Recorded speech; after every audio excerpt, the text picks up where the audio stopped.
বন্ধুরা আসসালামু আলাইকুম। রুবেল কবিতা ঘরে আপনাদের সবাইকে স্বাগতম। আমার বিশ্বাস আপনারা সবাই ভালো আছেন, সুস্থ আছেন। আজকের সকালটা অনেক সুন্দর, কারণ আজকে সূর্যের আলোটা অনেক তীক্ষ্ণভাবে উঠছে আর কি, এবং ভালো লাগছে। তো আপনাদের একটা জিনিস বলে রাখি যে আমরা মানুষ, এবং মানুষের বন্ধু শত্রু সবই থাকবে। একজন মানুষের যেমন বন্ধু আছে, তেমনি একজন মানুষের শত্রুও থাকবে। বন্ধু যেমন বন্ধুর ভুল সহজে ধরতে পারে না, বা ধরে না, ছোটোখাটো বিষয়ে যেমন ছাড় দেয়। কিন্তু যদি আপনার শত্রু হয়, সে কিন্তু আপনার দোষ না থাকলেও দোষ ধরতে পারে। এটা কিন্তু স্বাভাবিক, বা দোষ ধরবেই।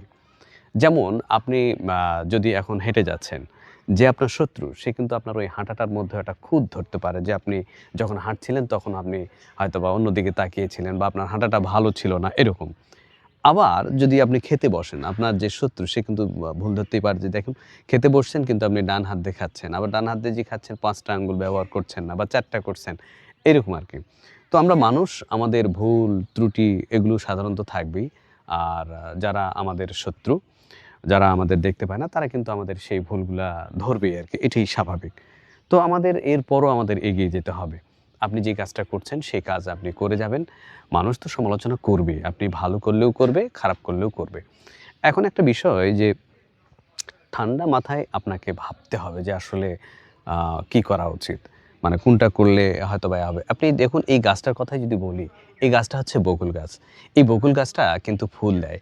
এর ফুলটা কিন্তু সে নিজের কাজে কখনোই ব্যবহার করে না। আমরা এই বকুল গাছের ফুলের গন্ধ নেই, আমরা মালা পরি, আমরা মালা গাঁথি। আবার আমাদের প্রিয়জনকে এই মালাটাই কিন্তু আমরা উপহার দিই।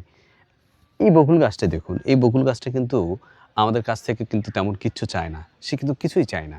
সবসময় সে দিয়ে যাচ্ছে আরকি। আমাদের বিলিয়ে দিচ্ছে আরকি। তার ফুল দিচ্ছে, এবং তার গাছের যে ছায়াটা, সে ছায়া দিচ্ছে, তার ডাল দিয়ে, পাতা দিয়ে ছায়া দিচ্ছে। আমাদের কাছ থেকে তার চাওয়াটা কি? কোনো কিচ্ছু না। আমি মনে করি আমাদের কাছ থেকে তার কোনো চাওয়া নেই। সে কিন্তু আমাদের অনেক কিছুই দিচ্ছে। নীরবে, নিভৃতে সে কিন্তু দিয়েই যাচ্ছে।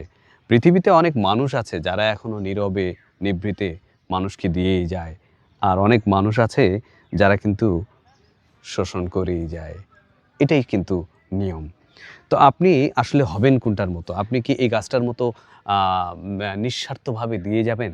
নাকি আপনি নিয়েই যাবেন? এটা আপনার ব্যক্তিগত বিষয়। তো বন্ধুরা, আজকের মতো আপনারা সবাই ভালো থাকবেন, সুস্থ থাকবেন। পরবর্তীতে অন্য কোনো বিষয় নিয়ে আবারও আপনাদের সামনে হাজির হব সেই প্রত্যাশায়। আজকের মতো এখানেই শেষ। আল্লাহ হাফেজ।